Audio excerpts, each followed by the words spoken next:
Hello friends, ഒരുപാട് തവണ പല വീഡിയോകളിലും ഞാൻ പറഞ്ഞ കാര്യമാണ് SSC CGL CHSL എക്സാമിനേഷൻ്റെ ഇംഗ്ലീഷിൻ്റെ ഒരു പ്രാധാന്യത്തെ പറ്റി. ആ ഒരു പ്രാധാന്യം എന്ന് പറയുന്നത് ഈ ഒരു CGL അല്ലെങ്കിൽ CHSL എക്സാമിനേഷനോട് കൂടി കൂടുതൽ അതിനൊരു പ്രാധാന്യം കൈവന്നിരിക്കുകയാണ്. നമുക്കറിയാം, ഇപ്പോൾ CHSL എക്സാം നടന്നുകൊണ്ടിരിക്കുകയാണ്, CGL എക്സാമിനേഷൻ കഴിഞ്ഞിരിക്കുകയാണ്. CGL എക്സാമിനേഷന് എഴുതിയ എല്ലാവരെ സംബന്ധിച്ചിടത്തോളം QAയും RAയും വളരെ എളുപ്പമാണ്. പക്ഷേ ഇംഗ്ലീഷും GK അത്യാവശ്യം നല്ല ലെവലിൽ തന്നെയാണ് ചോദിച്ചത്. GK ആണെങ്കിൽ ആർക്കും 5, 6, 7 ക്വസ്റ്റ്യൻ മാത്രമാണ് പലർക്കും അറ്റൻഡ് ചെയ്യാൻ പറ്റിയിരുന്നത്. ഇംഗ്ലീഷ് അത്യാവശ്യം നന്നായിട്ട് അറ്റൻഡ് ചെയ്ത ആൾക്കാർ കട്ട് ഓഫ് കടക്കും. ഒരു ഉദാഹരണം പറയുകയാണെങ്കിൽ, കഴിഞ്ഞ CGL എക്സാമിനേഷന് Tier 2 എക്സാം എഴുതി ജസ്റ്റ് 1 മാർക്ക് അല്ലെങ്കിൽ 1/2 മാർക്കിന് മാത്രം കട്ട് ഓഫ് പോയ ആൾക്കാർ പോലും ഈ വർഷം ഒരു 110, 115 റേഞ്ചിലാണ് പലരും സ്കോർ ചെയ്തത്. 115, 120 റേഞ്ചിൽ. അതെന്തുകൊണ്ടാണെന്ന് വെച്ച് കഴിഞ്ഞാൽ അവർക്ക് QAയും RAയും നല്ല മാർക്കുണ്ട്, എന്നാൽ ഇംഗ്ലീഷിൻ്റെ മാർക്ക് കുറഞ്ഞു. സോ ഇംഗ്ലീഷ് നോർമലി ചെയ്തു വന്നുകൊണ്ടിരിക്കുന്നത് നമ്മൾ TCS പാറ്റേണിലുള്ള ക്വസ്റ്റ്യൻസ് എന്താണോ അത് ബൈ ഹാർട്ട് ആക്കും, അല്ലെങ്കിൽ സെയിം പാറ്റേൺ നമ്മൾ പ്രിപ്പയർ ചെയ്ത് പോകും. അതേ പാറ്റേണിൽ റിപ്പീറ്റ് ചെയ്ത് വരും. നമുക്ക് വൊക്കാബുലറി ആണെങ്കിലും പ്രീവിയസ് ഇയർ ക്വസ്റ്റ്യൻസ് തന്നെ ചോദിക്കും. നമുക്ക് full out of full 50 out of 50 അല്ലെങ്കിൽ 45+ എന്തായാലും സ്കോർ ചെയ്യാൻ പറ്റുന്ന രീതിയിലേക്ക് ഇംഗ്ലീഷ് മാറിയിരിക്കും. എന്നാൽ അങ്ങനെയല്ല, ഇപ്പം വന്നിരിക്കുന്ന ചോദ്യങ്ങളെല്ലാം അത്യാവശ്യം നല്ല ലെവലുള്ള ഇംഗ്ലീഷ് നല്ല രീതിയിൽ അറിയുന്ന ഒരാൾക്ക് മാത്രം എഴുതാൻ പറ്റുന്ന ഒരു രീതിയിലേക്ക് CGL എക്സാം ആണെങ്കിലും CHSL എക്സാം ആണെങ്കിലും ഇംഗ്ലീഷിന് നടന്നുകൊണ്ടിരിക്കുന്ന ചോദ്യങ്ങളുടെ ഒരു നിലവാരം അങ്ങനെയാണ്. അപ്പോൾ ഇംഗ്ലീഷിന് 2 ടൈപ്പ് ഓഫ് ആൾക്കാർ ഡെഫിനറ്റ്ലി ഉണ്ടാവും. നമ്മൾ QA അല്ലെങ്കിൽ RA പറയുന്നത് പോലെയല്ല. ഇംഗ്ലീഷ് ഒരു ലാംഗ്വേജ് ആണ്. ആ ലാംഗ്വേജ് നമ്മൾ ഏറ്റവും ചെറുപ്പം തൊട്ടേ നന്നായിട്ട് വായനാശീലമുള്ള നോവൽ വായിച്ചു വരുന്ന ആൾക്കാർ, അതേപോലെ തന്നെ ചെറുപ്പം തൊട്ടേ ന്യൂസ് പേപ്പേഴ്സ് വായിച്ചു വരുന്ന ആൾക്കാർ, ഇംഗ്ലീഷ് നമ്മൾ മലയാളം പോലെ തന്നെ കൈകാര്യം ചെയ്യാൻ പറ്റുന്ന ആൾക്കാരെ സംബന്ധിച്ചിടത്തോളം അവർക്ക് വൊക്കാബുലറി ഒരുപാട് പരിചയം ഉണ്ടാവും. ഗ്രാമറിനെ സംബന്ധിച്ചിടത്തോളം അവർക്ക് ഗ്രാമർ റൂൾസ് ഒന്നും അറിയില്ല, പക്ഷേ അവർക്ക് നല്ല രീതിയിൽ ആൻസർ ചെയ്യാൻ പറ്റും. അവർക്ക് ഇംഗ്ലീഷ് ഒരിക്കലും 40, 45 ഒരിക്കലും കുറയില്ല. എന്തൊക്കെ വന്നു കഴിഞ്ഞാൽ അവർക്ക് ഇംഗ്ലീഷിന് വേറെ രീതിയിലുള്ള പ്രിപ്പറേഷൻ ആവശ്യമില്ല.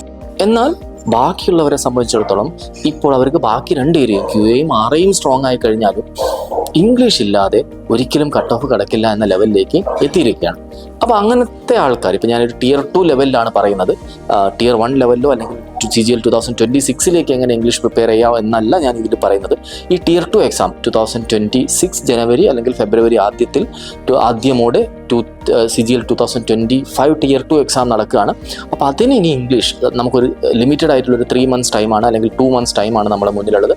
ആ ഒരു സമയത്തിനുള്ളിൽ നമുക്ക് ഇംഗ്ലീഷ് എങ്ങനെ മോടി പിടിപ്പിക്കുക എന്നുള്ളതാണ് ഈ ഒരു വീഡിയോ കൂടി ഉദ്ദേശിക്കുന്നത്. സോ CGL 2025 Tier 2 എക്സാമിനേഷന് നിങ്ങൾ ജയിക്കുകയോ ഇല്ലയോ എന്ന് തീരുമാനിക്കുന്നത് ഇംഗ്ലീഷ് മാത്രമായിരിക്കും. QAയും RAയും അത്യാവശ്യം എല്ലാ ആൾക്കാരും ഒരു ലെവൽ വരെ പഠിച്ചു വെച്ചിട്ടുണ്ട്. There is A saturation level definitely. പിന്നെ നമ്മൾ പാനിക് ആവുന്നതും അല്ലെങ്കിൽ നമുക്ക് ആ സമയത്ത് കിട്ടാത്തതും അങ്ങനത്തെ കുറച്ച് സിറ്റുവേഷൻ വരുന്ന സമയത്ത് പിറകിലോട്ട് പോകുന്ന ആൾക്കാർ മാത്രമേ ഉണ്ടാവും.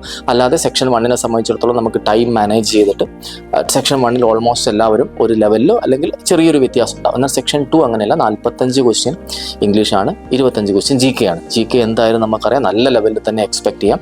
അപ്പം GKക്ക് എന്തായാലും നമുക്ക് 25 ക്വസ്റ്റ്യനിൽ 6 7 ക്വസ്റ്റ്യൻ അല്ലെങ്കിൽ മാക്സിമം പോയ ഒരു 10 ക്വസ്റ്റ്യൻ ഇതൊക്കെ നമുക്ക് അറിയാവുന്നതുണ്ടാവും. അല്ലെങ്കിൽ ഈവൻ കഴിഞ്ഞ Tier 2 വരെ 4, 5 ക്വസ്റ്റ്യൻ മാത്രമേ GKയിൽ അറിയുന്നത് ഉണ്ടായിരുന്നുള്ളൂ.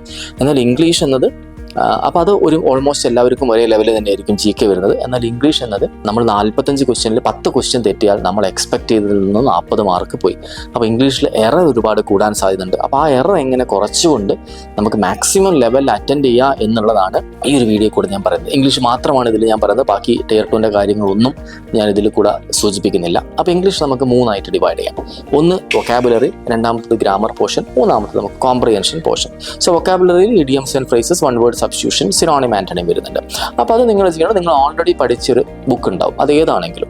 ഇത് ചിലപ്പം ബ്ലാക്ക് ബുക്ക് ആയിരിക്കും. മിക്കവാറും ആൾക്കാർ ബ്ലാക്ക് ബുക്ക് തന്നെ ആയിരിക്കും, അതായത് പ്രീവിയസ് ഇയർ ക്വസ്റ്റ്യൻസ് ആയിരിക്കും. സോ വൊക്കാബ് എന്ന് പറഞ്ഞാൽ സിനോണിം, ആന്റണിം അൺലിമിറ്റഡ് ആണ്. അപ്പോൾ അത് നിങ്ങൾക്ക് ഫുൾ അറ്റൻഡ് ചെയ്യണമെന്നാണെങ്കിൽ നിങ്ങൾ ഓക്സ്ഫോർഡ് ഡിക്ഷണറി തന്നെ ബൈ ഹാർട്ട് ആക്കേണ്ടി വരും. അത് നടക്കുന്ന കാര്യമില്ല. അപ്പോൾ നമ്മളെ സംബന്ധിച്ചിടത്തോളം ഒരു സോഴ്സ്, ഏതെങ്കിലും ഒരു സോഴ്സ് ഉണ്ടാവുക, ആ സോഴ്സിന് പക്ക റിവിഷൻ കൊടുക്കുക. അപ്പോൾ നിങ്ങൾ ഇപ്പം പഠിച്ചു വന്നത് ഇപ്പം ബ്ലാക്ക് ബുക്ക് ആണെങ്കിലും ഇനി വൈറ്റ് ബുക്ക് ഓഫ് വൊക്കാബുലറി ഉണ്ട്, ഫിസിക്സ് വാലയുടെ. ഇനി അല്ല ഇത് കിരണിൻ്റെ ഏതെങ്കിലും ബുക്ക് വെച്ചിട്ടാണ്, ഇനി അല്ല ഇത് നമ്മളെ വേർഡ് പവർ മേഡീസി ആണ്. ഏത് ബുക്കാണെങ്കിലും ആ ബുക്ക് വെച്ചിട്ട് നിങ്ങൾ പഠിച്ച വൊക്കാബിലെ synonym, antonym, one word substitution, idioms and phrases. ആ വൺ വേർഡ് സബ്സ്റ്റിറ്റ്യൂഷൻ ഓൾമോസ്റ്റ് 1500 ഉണ്ടാവും. ഇഡിയംസ് ആൻഡ് ഫ്രേസസ് ഓൾമോസ്റ്റ് 1500 റേഞ്ചിലുണ്ടാവും. അപ്പോൾ ഇത് നിങ്ങൾ എന്ത് ചെയ്യാം, മാക്സിമം റിവിഷൻ കൊടുത്തിട്ട് നിങ്ങൾ ഓൾറെഡി പഠിച്ചത് പെർഫെക്റ്റ് ആക്കുക. പുതിയതിലേക്കൊന്നും കടക്കാതിരിക്കുക. കാരണം പുതിയതിലേക്ക് കടന്നു കഴിഞ്ഞാൽ നിങ്ങൾക്ക് ഒരു എൻഡ് ഇല്ലാത്ത രീതിയിൽ പോയിക്കൊണ്ടിരിക്കും. നമുക്കറിയില്ല അത്രത്തോളം ഈ സിനോണിം ഒക്കെ ആന്റണിം ഒക്കെ നമുക്ക് അവൈലബിൾ ആണ്. അപ്പോൾ നിങ്ങൾ ഓൾറെഡി നിങ്ങൾ എന്താണോ പഠിച്ചത് അത് പെർഫെക്റ്റ് ആയിട്ട് റിവൈസ് ചെയ്യുക. അതിൽ വെച്ച് അതിൽ നിന്ന് വന്നു കഴിഞ്ഞാൽ നിങ്ങൾക്ക് ആൻസർ ചെയ്യാൻ പറ്റണം. അതുകൊണ്ട് നിങ്ങൾക്ക് റൂൾ ഔട്ട് ചെയ്യാൻ പറ്റണം. ഒരിക്കലും നിങ്ങൾ പുതുതായിട്ട് ഇനി വൊക്കാബ് പഠിക്കാൻ പോയിട്ട് ഓൾറെഡി നിങ്ങൾക്കുള്ള ബാക്കപ്പ് നിങ്ങൾ മറന്നു പോകരുത്. ഓൾറെഡി നിങ്ങൾക്കുള്ള ബാക്കപ്പ് പെർഫെക്റ്റ് ആയിട്ട് നിങ്ങൾ കൊണ്ടുവെക്കണം. ആ രീതിയിൽ നിങ്ങൾ വൊക്കാബ് റിവൈസ് ചെയ്ത് പോകുക. വൊക്കാബിൽ ഒരു മണിക്കൂർ വെച്ച് നിങ്ങൾ എന്തായാലും റിവൈസ് ചെയ്യണം. അതിനുശേഷം ഉള്ളത് ഗ്രാമർ പോർഷനാണ്. ഗ്രാമർ പോർഷൻ നമുക്കിപ്പം അത്യാവശ്യം നല്ല ലെവലുള്ള ഗ്രാമറാണ് ചോദിക്കുന്നത്. നമ്മൾ TCS പാറ്റേൺ 2018 ക്വസ്റ്റ്യൻസ് നോക്കിയിട്ട് കാര്യമില്ല. അതിന് അവൈലബിൾ ആയിട്ടുള്ള ഏറ്റവും ബെസ്റ്റ് ബുക്ക് ഞാൻ പല വീഡിയോയിലും പറഞ്ഞതാണ്. 1997 ഓൺവേർഡ്സ് ഉള്ള കിരണിൻ്റെ ഒരു ബുക്ക് ഉണ്ട്. ആ ബുക്ക് നിങ്ങൾ പ്രിൻ്റ് ഔട്ട് തന്നെ എടുത്ത് വെക്കുക എന്തായാലും. ഇനിയല്ല നിങ്ങൾക്ക് വാങ്ങി വെക്കുക, അല്ലെങ്കിൽ പ്രിൻ്റ് ഔട്ട് എടുത്ത് വെക്കുക. സോ ഈ കിരൺ പ്രകാശിൻ്റെ ഈ ബുക്ക് വെച്ചിട്ട് 1997 ഓൺവേർഡ്സ് ഉള്ള ഗ്രാമർ പോർഷൻസ്, സ്പോട്ട് ദെയർ ആണെങ്കിൽ ആക്റ്റീവ് പാസീവ്, ഈ രീതിയിലുള്ള സാധനങ്ങൾ ഗ്രാമർ പോർഷൻസ് നിങ്ങൾ എന്ത് ചെയ്യാം, ഡെയിലി ഒരു 45 മിനിറ്റ്സ് നിങ്ങൾ പ്രാക്ടീസ് ചെയ്യുക. പ്രാക്ടീസ് ചെയ്ത് വരുന്ന സമയത്ത് ഒരു 4-5 ഏരിയ ഗ്രാമറിലുണ്ടെങ്കിൽ ഒരു 2 ദിവസം ഒരു ഏരിയ എടുക്കുക, അടുത്ത 2 ദിവസം നെക്സ്റ്റ് ഏരിയ എടുക്കുക, അതിൻ്റെ അടുത്ത ദിവസം നെക്സ്റ്റ് ഏരിയസ് എടുത്തിട്ട് ഇങ്ങനെ കിട്ടാത്ത ക്വസ്റ്റ്യൻസ് നിങ്ങൾ റൗണ്ട് ചെയ്ത് വെക്കുക. കിട്ടാത്ത ക്വസ്റ്റ്യൻസ് റൗണ്ട് ചെയ്ത് വെച്ചിട്ട് ആ റൗണ്ട് ചെയ്തത് മാത്രം നിങ്ങൾ പ്രോപ്പർലി റിവിഷൻ ചെയ്യണം. ഒരു 1 hour എങ്കിലും നിങ്ങൾ ഗ്രാമറിന് കൊടുത്തേ പറ്റും, ഗ്രാമറിൻ്റെ ഏരിയയിലേക്ക്. അതിനുശേഷമാണ് ഏറ്റവും വലിയ ഏരിയ വരുന്നത് comprehension, close test and PQRS. ഇതിലാണ് ഒരുപാട് തെറ്റ് നിങ്ങൾക്ക് വരുന്നത്. അത് നിങ്ങൾ കൃത്യമായ പ്രാക്ടീസ് കൊടുത്തേ പറ്റും. സോ കോംപ്രിഹെൻഷൻ നിങ്ങൾ ഡെയിലി ഒരു അരമണിക്കൂർ പ്രാക്ടീസ് ചെയ്യണം, ക്ലോസ് ടെസ്റ്റ് 1 അരമണിക്കൂർ പ്രാക്ടീസ് ചെയ്യണം, PQRS 1 അരമണിക്കൂർ പ്രാക്ടീസ് ചെയ്യണം. അതും ഈ ബുക്ക് വെച്ച്, കിരണിൻ്റെ ഈ ബുക്ക് വെച്ചിട്ട് തന്നെ നിങ്ങൾ പ്രാക്ടീസ് ചെയ്തുകൊണ്ടിരിക്കണം. അതിലാണ് ഒരുപാട് എറർ വരുന്നത്. പക്ഷേ ബിലീവ് മീ, നിങ്ങൾ ഒരുപാട് ഒരു 30, 40, 50 സെറ്റ് നിങ്ങൾ ചെയ്യുമ്പോഴത്തേക്ക്, അല്ലെങ്കിൽ 50 ദിവസം നിങ്ങൾ ചെയ്യുമ്പോഴത്തേക്ക് നിങ്ങൾ എറർ നന്നായിട്ട് കുറയും. നിങ്ങൾക്ക് നല്ല രീതിയിൽ അതിൽ പെർഫോം ചെയ്യാൻ പറ്റും. സോ ഈ ഒരു കോംപ്രിഹെൻഷൻ, ക്ലോസ് ടെസ്റ്റ്, PQRS എന്ന് നമ്മൾ പറയുന്നത്, ഇപ്പോൾ നമ്മുടെ മുന്നിൽ ഒരുപാട് സമയം അവൈലബിൾ ആണെങ്കിൽ നമുക്ക് ന്യൂസ് പേപ്പേഴ്സും ബാക്കി കാര്യങ്ങളും ഒക്കെ വായിച്ചിട്ട് നമുക്ക് ഇംഗ്ലീഷ് ഇമ്പ്രൂവ് ചെയ്ത് കൊണ്ടുവരാൻ പറ്റും. ഇപ്പം നമുക്ക് ഇംഗ്ലീഷ് ഇമ്പ്രൂവ് ചെയ്ത് കൊണ്ടുവരാനുള്ള സമയമല്ല. 2 മാസത്തിൽ നമുക്ക് മാക്സിമം എങ്ങനെ ഔട്ട്പുട്ട് കിട്ടുമെന്നാണ് നോക്കേണ്ടത്. അപ്പം ഡെഫിനറ്റ്ലി നിങ്ങൾ ഈ 1 hour ആൻഡ് 1.5 hour ഓൾമോസ്റ്റ് ഒരു 3.5 മണിക്കൂർ നിങ്ങൾ ഡെയിലി ഇംഗ്ലീഷിന് കൊടുത്തേ പറ്റൂ. ഇതിൽ കൂടുതൽ നിങ്ങൾ കൊടുക്കണോ എന്നത് നിങ്ങളുടേതായ ഇംഗ്ലീഷ് ലെവൽ അനുസരിച്ച് നിങ്ങൾ തീരുമാനിക്കണം. ഇതിൽ പലരും ചെയ്യുന്നത് കാര്യങ്ങൾ ഇംഗ്ലീഷിനുള്ള സമയം കൊടുത്ത് GKക്കുള്ള സമയം കൂട്ടുകയാണ് ചെയ്യുന്നത്.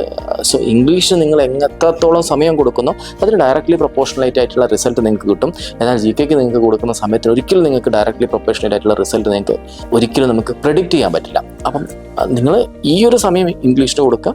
ഇതിന് പുറമെ ഞാൻ മുമ്പ് പോലെ കാര്യങ്ങൾ നിങ്ങൾ പറഞ്ഞിട്ടുണ്ട്. സെക്ഷൻ 1 ടെസ്റ്റ് എടുക്കണം, മാത്സിൻ്റെ ടോപ്പിക് വൈസ് ടെസ്റ്റ് എടുക്കേണ്ടതുണ്ട്, ഇങ്ങനത്തെ കുറേ കാര്യങ്ങൾ ഇതിൻ്റെ കൂടെ ചെയ്യാനുണ്ട്. അപ്പോൾ ഇതൊക്കെ കഴിഞ്ഞിട്ട് ബാക്കിയുള്ള സമയം മാത്രം നിങ്ങൾ എന്തിനു കൊടുക്കുക, GKക്ക് കൊടുക്കുക. GK അൺപ്രഡിക്റ്റബിൾ ആണ്, പക്ഷേ ഇംഗ്ലീഷ് പ്രഡിക്റ്റബിൾ ആണ്.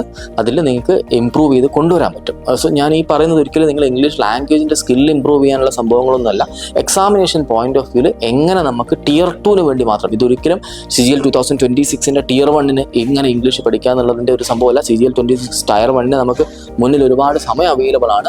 സോ മുന്നിൽ ഒരുപാട് ഇതിന് സമയം അവൈലബിൾ അല്ല. അതുകൊണ്ടാണ് ഇത്രയും ഷോർട്ടായിട്ട് നമുക്ക് എങ്ങനെ മാക്സിമം ഔട്ട്പുട്ട് കിട്ടാം എന്ന രീതിയിലേക്ക് ഞാൻ പറഞ്ഞത്. CGL 2026 Tier 1 വേണ്ടിയിട്ട് ഇംഗ്ലീഷ് എങ്ങനെ പ്രിപ്പയർ ചെയ്യാം, ഒരു ഇംഗ്ലീഷ് തീരെ പ്രിപ്പയർ ചെയ്യാത്ത ഒരാളെ സംബന്ധിച്ചിടത്തോളം ഏറ്റവും ബേസ് തൊട്ട് എങ്ങനെ ഇംഗ്ലീഷ് പ്രിപ്പയർ ചെയ്ത് കൊണ്ടുവരാം. കാരണം ഇംഗ്ലീഷാണ് ഇനി തൊട്ടുള്ള ഡിസിസീവ് ഫാക്ടറായിട്ട് മാറുന്നത്. ഇംഗ്ലീഷ് ആയിരിക്കും. 2026 CGLലേക്ക് ഇംഗ്ലീഷ് എങ്ങനെ പ്രിപ്പയർ ചെയ്യുക എന്നുള്ളൊരു വീഡിയോ ഞാൻ ഡീറ്റെയിൽ ആയിട്ട് പിന്നീട് ചെയ്യുന്നതാണ്. അതിന് നമ്മുടെ മുന്നിൽ ഒരുപാട് സമയം കിടക്കുന്നുണ്ട്. ഇതിപ്പം CGL 2025 Tier 2 വേണ്ടിയിട്ട് നിങ്ങൾ ഏത് രീതിയിൽ ഇംഗ്ലീഷ് പ്രിപ്പയർ ചെയ്യണം എന്നുള്ളതിൻ്റെ ഒരു ചെറിയ ടിപ്പാണ്. ആ ഒരു ടിപ്പിൽ കൂടെ തന്നെ എല്ലാവരും മുന്നോട്ട് നീങ്ങുക. സോ എല്ലാവർക്കും ഓൾ ദ വെരി ബെസ്റ്റ്.